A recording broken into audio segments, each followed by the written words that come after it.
Friends, diabetes एक बहुत common समस्या है। आज उसी के बारे में डिस्कस करेंगे कि डायबिटीज़ क्यों होता है, उसके कौन-कौन से सिम्पटम पाए जाते हैं और इसकी ट्रीटमेंट हम कैसे करेंगे। तो देखिए, सबसे इम्पोर्टेंट ये है कि 1916 के पहले अगर हम देखेंगे 1960 स्पेशली, तो वो पहले हम वहाँ पे जेनेटिक मेडिकल साइंस में वो जेनेटिक्स या वगैरह वहाँ पे हम ज़्यादा ध्यान देते थे डायबिटीज़ केसेस में। लेकिन 1960 के बाद प्रोमिनेंटली ये ऐसा देखा गया है कि ये बहुत इम्पोर्टेंट एक लाइफ़स्टाइल डिसऑर्डर है, जो कि इसको हम होने से हम रोक सकते हैं। ऐसी एक डिसऑर्डर है। उसके बाद जो जेनेटिक का जो रोल था वो प्रोमिनेंटली वहाँ पे हमने मेडिकल साइंस ने वहाँ पे ध्यान नहीं दिया। तो वो सबसे इम्पोर्टेंट ये है कि आज के दौर पे अगर हम देखेंगे कि डायबिटीज़ के जो पेशेंट्स निकल के आ रहे हैं, वहाँ पे लाइफ़स्टाइल का जो प्रभाव है वो बहुत ही मतलब 99.9% केसेस में ये प्रोमिनेंटली, स्पेशली हम अगर टाइप 2 की बात करें, जो कि प्रोमिनेंटली हमें लोगों में देखने को मिल जाता है। टाइप 1 जो होता है ये सिंस न्यूबॉर्न जो बच्चे होते हैं उनमें से स्टार्ट हो जाता है। टाइप 1 वो एक अलग सिनेरियो है।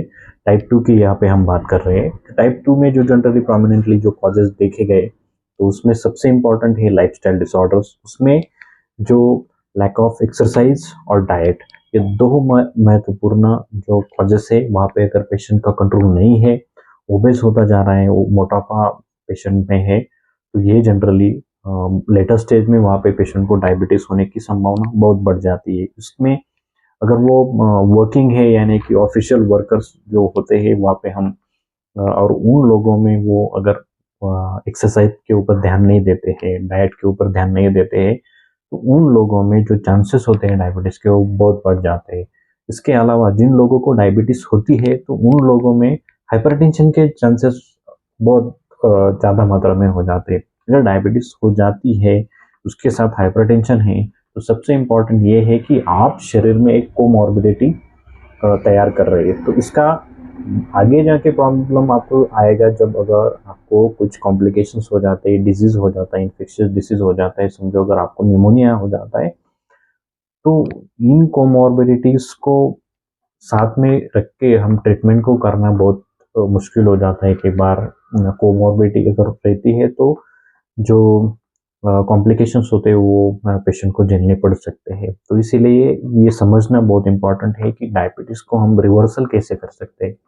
आज का टॉपिक ये है कि हम उसको रिवर्सल कैसे कर सकते हैं। बहुत बार बहुत सालों से लोग ट्रीटमेंट ले रहे हैं, बहुत मेडिसिन 3-3 4-4 प्रकार के मेडिसिन्स लेते हैं, फिर भी जो डायबिटिक रिवर्सल है, टेम्पररी शुगर नॉर्मल आ रही है, फिर से मेडिसिन्स लेते हैं। ये सीक्वेंशियली बहुत दिनों तक लोग खाते हैं, लाइफ टाइम मेडिसिन्स ले रहे हैं, लेकिन कुछ चेंजेस वो अपने लाइफस्टाइल में अगर नहीं करते, तो वो प्रॉब्लम कम नहीं हो सकता। तो आज उसी के बारे में डिस्कस करेंगे। तो सबसे इम्पोर्टेंट है कि कॉज की हमने बात की कि ये जनरली जो है मोस्ट ऑफ द केसेस में ये लाइफस्टाइल को कोरिलेट करता है, या उसमें डाइटरी फैक्टर्स और एक लैक ऑफ एक्सरसाइज, ये प्रोमिनेंटली दो फैक्टर जो है वो बहुत प्रोमिनेंटली पेशेंट में देखे जाते हैं। उसके अलावा जो मेन जो चीज़ होती है डायबिटीज में, जो हमारा इंसुलिन सिक्रेशन होता है, जो कि पैनक्रियाज नाम का जो ऑर्गन होता है शरीर में, वहाँ पे होती है। और कंटिन्यूअली अगर हम कुछ खा रहे हैं, तो वो इंसुलिन कंटिन्यू प्रोडक्शन वहाँ पे होता रहता है। कि इंसुलिन का काम होता है कि जो शुगर लेवल को जो शुगर जो लेवल शरीर में बढ़ रही है उसको कम करना। अगर प्रोमिनेंटली कंटिन्यूस वो इंसुलिन तैयार हो रहा है, तो एक टाइम ऐसा आता है कि जो पैनक्रियाज के जो कोशिकाएं होती है, सेल्स होती है, वो इंसुलिन प्रोडक्शन कम कर देती है। और एक सिनेरियो ऐसा होता है कि जो हमारे जो बॉडी के अन्य जो सेल्स होती है, वहाँ पे इंसुलिन रेजिस्टेंस तैयार हो जाता है। यानी कि जो सेल्स जो होती है वो इंसुलिन को रिएक्ट नहीं करती। तो ये दो प्रोमिनेंट सिम्टम्स होते हैं इंटरनली, जो पेशेंट में, डायबिटिक्स के पेशेंट में हो जाते हैं, टाइप 2 के। तो इसकी वजह से क्या होता है, जो हमारा लीवर होता है वो एडिशनल ग्लूकोज प्रोड्यूस करता है, शुगर प्रोड्यूस करता है। उसकी वजह से जो शुगर लेवल्स होते हैं हमारे ब्लड में, वो बढ़ने लगते हैं।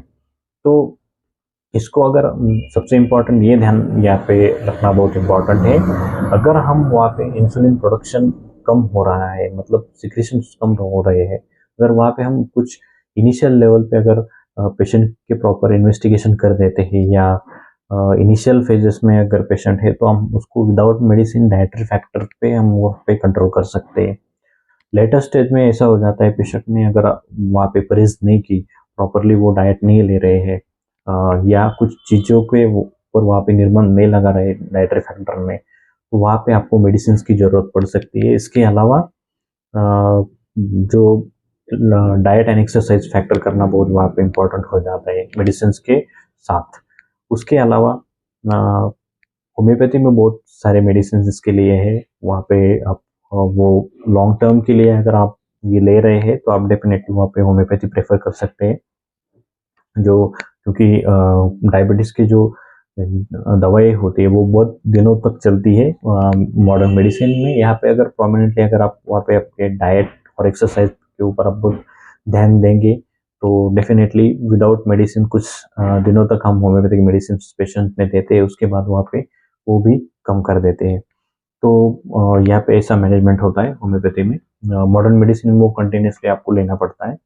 कुछ चीज़ें मैंने बोला कि उसके अलावा जो डायबिटीज़ की कॉम्प्लिकेशंस में आते हैं, जिसको डायबिटिक कीटोएसिडोसिस होता है, उसके अलावा डायबिटिक नेफ्रोपैथी होती है, डायबिटिक रेटिनोपैथी होती है।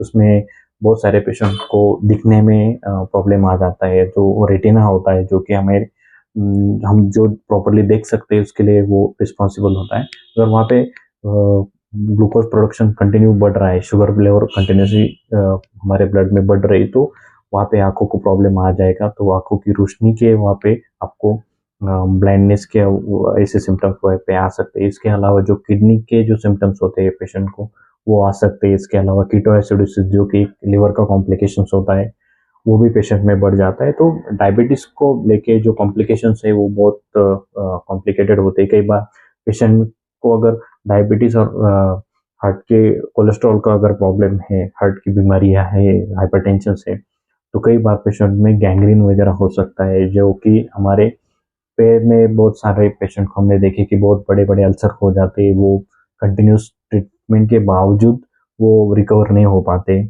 कई बार पेशेंट को एम्पुटेशन करने की जरूरत पड़ सकती है, यानी कि पैर का जो हिस्सा हो तो वो निकालना पड़ता है। तो ये आपको अगर कॉम्प्लिकेशंस आपको अगर टालने हैं तो आपको डेफिनेटली जो गाइडलाइंस है प्रॉपरली वो आपको फॉलो करना बहुत इंपॉर्टेंट है। होम्योपैथी से जो गैंग्रीन के जो चांसेस होते हैं वो हम कम कर देते हैं। गैंग्रीन के लिए बहुत अच्छे से होम्योपैथी में मेडिसिन डेफिनेटली है, आप वहाँ पे इसका इस्तेमाल कर सकते हैं।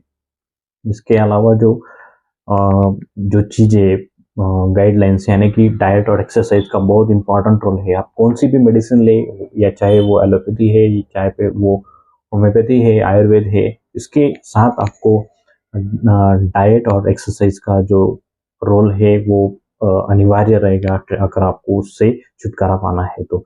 Definitely I hope this video is helpful for you, so thank you so much.